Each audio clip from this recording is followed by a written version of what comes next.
Hello friends, कैसे हैं आप लोग। आज के इस अध्याय में पृथ्वी के आंतरिक संरचना यानी कि इंटरनल स्ट्रक्चर ऑफ अर्थ के बारे में हम लोग अध्ययन करेंगे। ये अध्याय प्रतियोगी परीक्षाओं के लिहाज से काफी ज्यादा महत्वपूर्ण है और बहुत ही ज्यादा इंटरेस्टिंग भी है।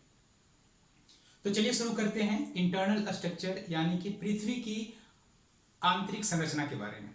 देखिए, पृथ्वी की आंतरिक संरचना को लेकर के हमारे वैज्ञानिकों के बीच में बहुत ही ज्यादा मतभेद है। उसके बावजूद भी बहुत सारे ऐसे फैक्टर हैं जिसके आधार पे हमारे वैज्ञानिक पृथ्वी के इंटरनल स्ट्रक्चर को समझने में काफी हद तक सक्षम हो पाए। तो शुरू करते हैं और समझते हैं कि इंटरनल स्ट्रक्चर ऑफ अर्थ क्या है। चलिए देखिए, ये क्या है, पृथ्वी है। पृथ्वी का एक मॉडल है जिसको हमने सेक्शनली काट करके बाहर किया है। कुछ पोर्शन जो है सेंटर से, ये सेंटर है पृथ्वी का, ये सेंटर है, सेंटर से सेक्शनली कुछ पार्ट को काट करके मैंने अलग किया है। अलग करने के बाद यहाँ पे आप देख रहे होंगे कि काफी ज्यादा लेयर नजर आ रहे हैं। आ रही बात समझ में। देखिए, जो सबसे बाहरी लेयर है, ये लेयर जो कि मैंने रेड डॉटेड से बनाया है, ये जो लेयर है, जो सबसे बाहरी लेयर है, इसको हम लोग क्रस्ट बोलते हैं। हिंदी में इसको हम लोग भूपर्पट्टी बोलते हैं। आई बात समझ में। तो उसके बाद क्रस्ट के बाद जो निचला लेयर है उसको हम क्या बोलते हैं, मेंटल बोलते हैं। मेंटल को हम लोग दो भागों में वर्गीकृत किए हैं, क्लासिफाई किए हैं। एक को बोलते हैं अपर मेंटल और उसके जो जस्ट नीचे वालों को क्या बोलते हैं, लोअर मेंटल, है ना। उसके बाद आते हैं मेंटल के जस्ट नीचे, अगर सेंटर की तरफ हम मूव कर रहे हैं तो फिर आती है कोर। कोर को भी हम लोग दो भागों में बांटे हुए हैं। पहला है आउटर कोर तो दूसरा है इनर कोर। तो सिर्फ इतना ही नहीं है, जनरली अगर देखें हम कि इंटरनल स्ट्रक्चर कितने होते हैं, कितने लेयर्स हैं पृथ्वी के, तो जनरली लोग बोलते हैं क्रस्ट, मेंटल और कोर। उतना ही नहीं है, उससे जुड़े हुए बहुत सारे फैक्ट हैं जो कि आज हम लोग सारे फैक्ट्स के बारे में समझेंगे। और ये सारे फैक्ट्स ऐसे होंगे जो कि आपके परीक्षा के लिए बहुत ही ज्यादा इंपॉर्टेंट होंगे। तो एक एक करके क्रस्ट, मेंटल, कोर और उसके जो भी क्लासिफिकेशन है फर्दर हम लोग समझेंगे। आइए समझते हैं पृथ्वी का जो आउटर मोस्ट लेयर है जिसे हम क्रस्ट बोलते हैं उसके बारे में। क्रस्ट,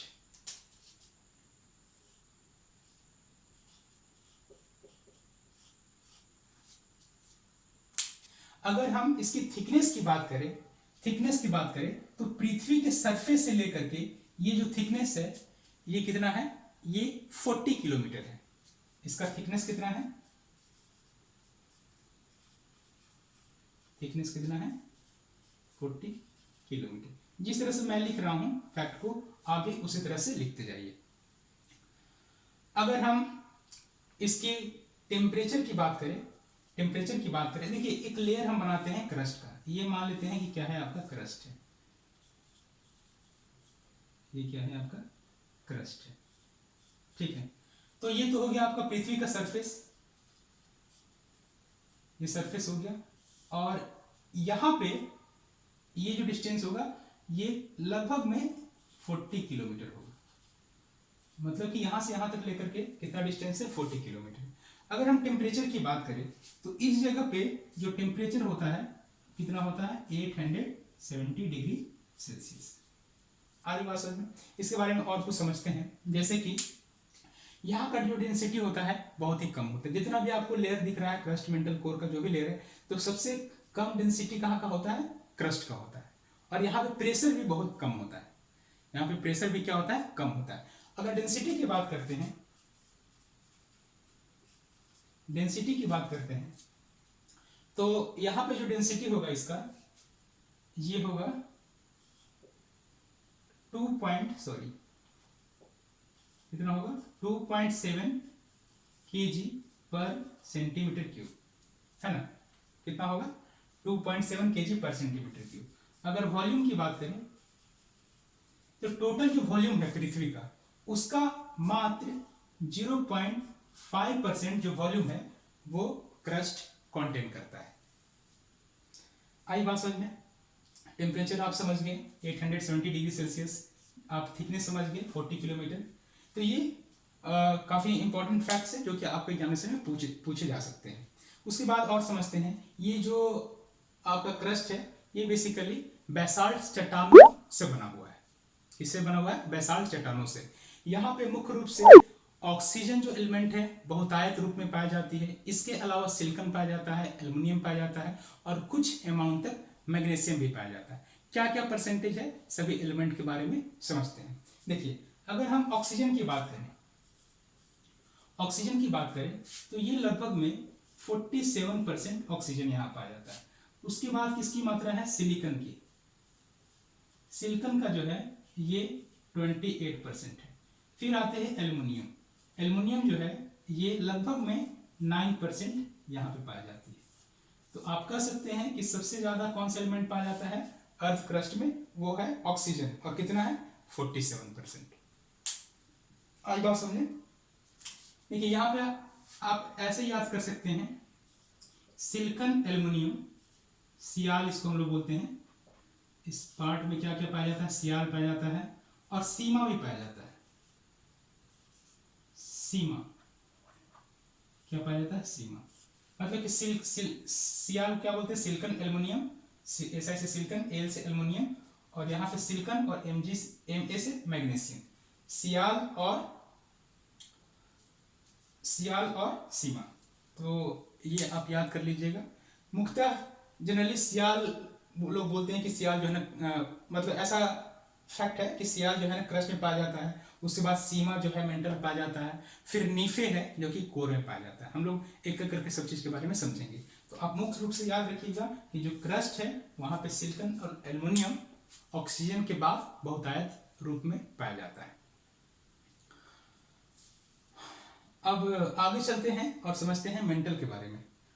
और इससे कुछ जुड़ा हुआ फैक्ट तो छूट नहीं रहा है? नहीं। आइए अब आगे समझते हैं मेंटल के बारे में।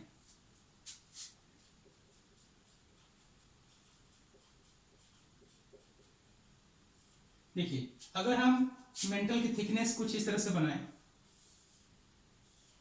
ठीक है, तो पृथ्वी के सरफेस से हम डिस्टेंस ले रहे हैं। कहां से ले रहे हैं डिस्टेंस? पृथ्वी के सरफेस से। यहां पे तो मैंने बोला था कि 60 किलोमीटर है ना, जहां पे क्रस्ट एंड करती है 60 किलोमीटर और अंत तक कहां तक जाती है?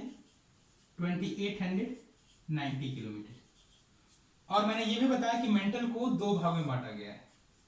मेंटल को दो भाग में बांटा गया है, अपर मेंटल,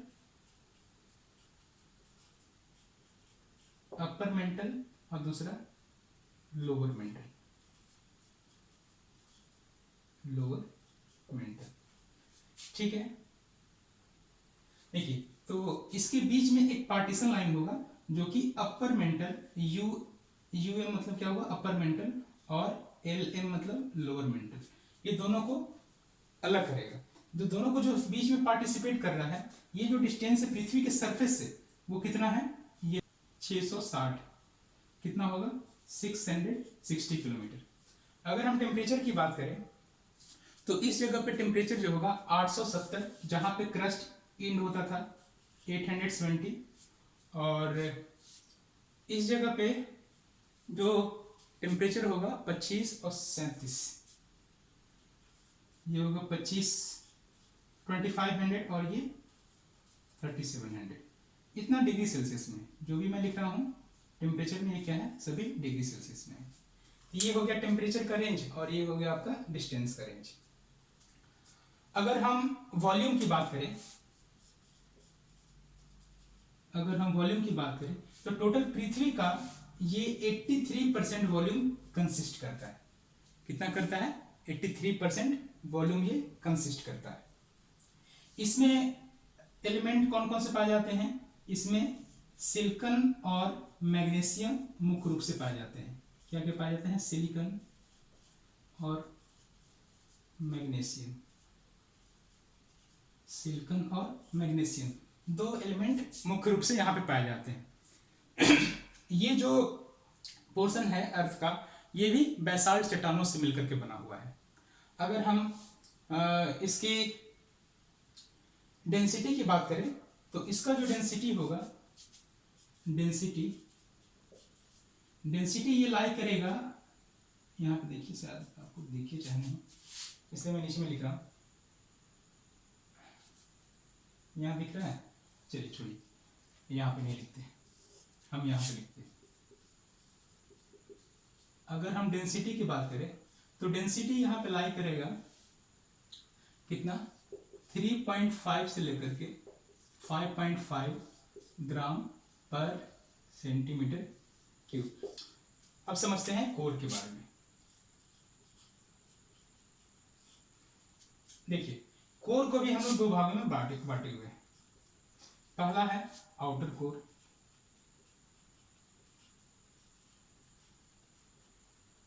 और दूसरा है इनर कोर। आउटर कोर और इनर कोर, इसको भी अगर हम लेयर के रूप में क्लासिफाई करें तो कुछ इस तरह से हम बना सकते हैं, है ना। जहाँ पे ये जो ऊपर वाला है इसको हम कह सकते हैं आउटर कोर है और नीचे वाला को हम कह सकते हैं इनर कोर है। अगर हम डिस्टेंस की बात करें तो ये कहाँ पे मेंटल एंड हुआ था, जहाँ पे मेंटल एंड हुआ था वहाँ से ये शुरू होगा 2890 किलोमीटर से लेकर के ये जो डिस्टेंस होगा 6371 किलोमीटर पे एंड हो जाएगा। और ये डिस्टेंस जो है पृथ्वी का सेंटर है ना, अर्थ का सेंटर, अर्थ सरफेस से अर्थ का सेंटर का डिस्टेंस कितना है, 6371 किलोमीटर। बीच में 5150 किलोमीटर जो डिस्टेंस है अर्थ सरफेस से, वो सेपरेट करती है आउटर कोर को इनर कोर से। आउटर कोर को इनर कोर से ये 5150 किलोमीटर सेपरेट करती है। अगर हम टेम्परेचर की बात करें तो यहाँ पे जो सबसे अंदर में टेम्परेचर होगा ये कितना हो जाएगा, 7200 डिग्री सेल्सियस। आई बात समझ में, 72। और यहाँ पे कितना हो जाएगा, 3700 डिग्री सेल्सियस। और ये जो हो जाएगा 4300 डिग्री सेल्सियस। तो ये आपका ये जो टेम्परेचर और डिस्टेंस का जो प्रोफाइल है ये आप समझ लीजिएगा। समझना क्या है, समझना बहुत ही कम है, इसको याद रखना बहुत ही इंपॉर्टेंट है ना। एक साइड में मैंने टेम्परेचर बताया और दूसरे साइड में डिस्टेंस। अब इसके बारे में कुछ और समझते हैं। अगर हम वॉल्यूम की बात करें, देखिए यहाँ पे लिख रहे हैं तो शायद आपको ठीक से समझ में आए। अगर हम वॉल्यूम की बात करें तो टोटल अर्थ का वॉल्यूम का ये कितना परसेंट कंटेन करता है, 16%, ठीक है ना। अगर हम डेंसिटी की बात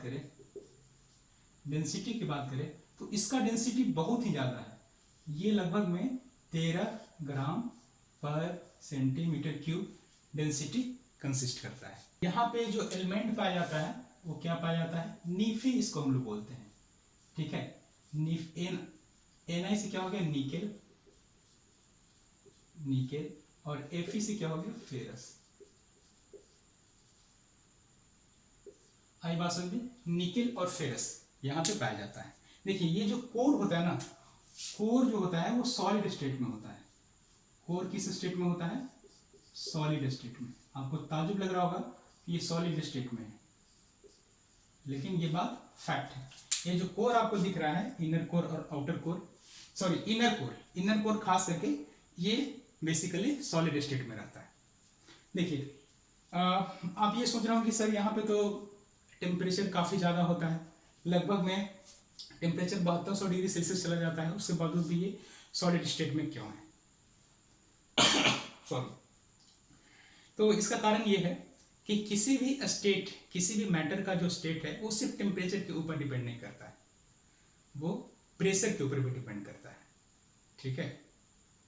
देखिए अर्थ के क्रस्ट पे है ना, यहाँ पे प्रेशर बहुत ही कम होगा। जैसे जैसे हम पृथ्वी के सेंटर की तरफ बढ़ेंगे वैसे वैसे टेम्परेचर काफ़ी ज़्यादा इंक्रीज होते जाएगा। लगभग में पृथ्वी का जो कोर है, देखिए यहाँ पे मैं लिख दे रहा हूँ पृथ्वी का जो कोर है, यहाँ पे जो प्रेशर होती है, क्या प्रेशर 3.6 मिलियन, क्या है 3.6 मिलियन एटमॉस्फेयर, इतना एटमॉस्फेरिक प्रेशर यहाँ पे मौजूद है ना। और अर्थ के क्रस्ट पे कितना है, 1 atm है, और यहाँ पे कितना है 3.6 मिलियन एटमॉस्फेरिक प्रेशर। तो आप समझ सकते हैं कितना गुना अधिक है।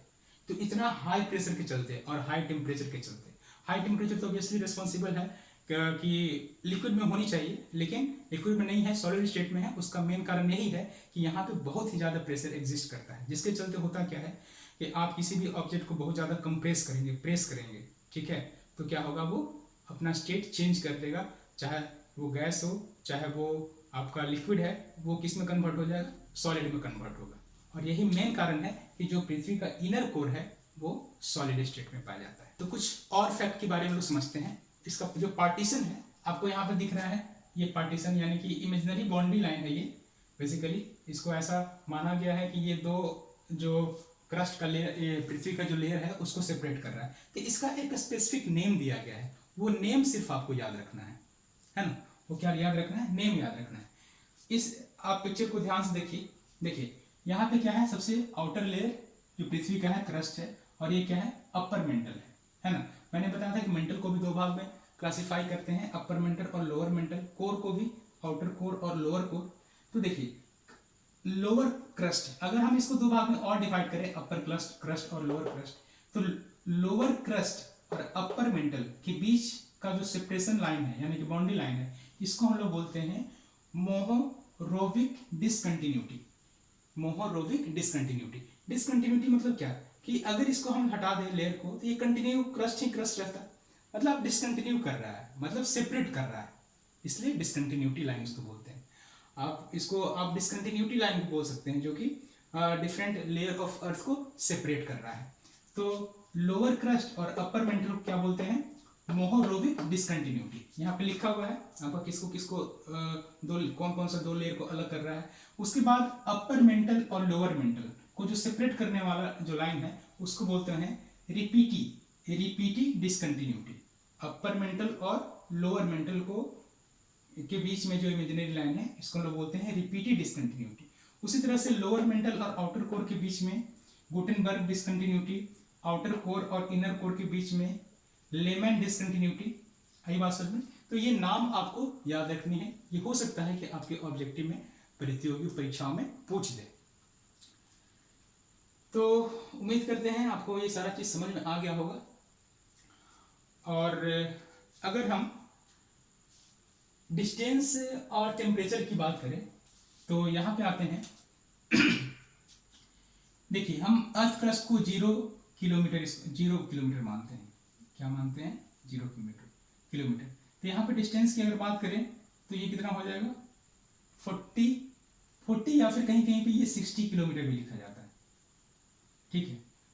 उसके बाद अगर हम यहाँ पे आते हैं तो ये हो जाएगा 660 किलोमीटर।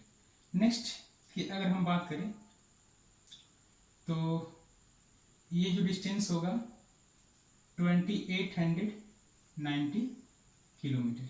नेक्स्ट अगर डिस्टेंस कितना होगा 28, तो ये हो जाएगा आपका 51, 28 51-50 का टेम्परेचर होता है ना, क्या है 51-50।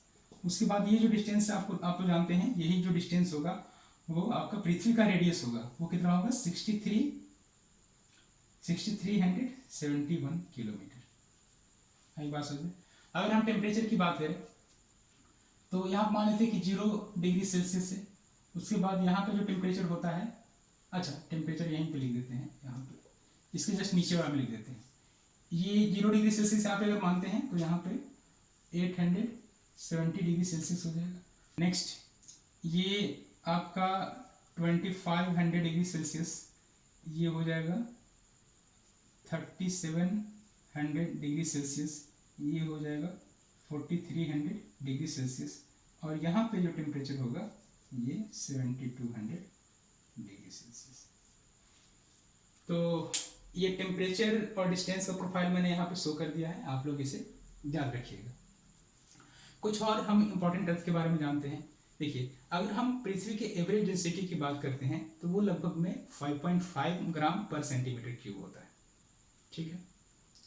पृथ्वी गोल है और ये यूनिवर्स में टंगा हुआ है, मतलब एक तरह से सस्पेंड किया हुआ है। इसको सबसे पहले कौन बताया था? इसको सबसे पहले पाइथागोरस ने बताया था।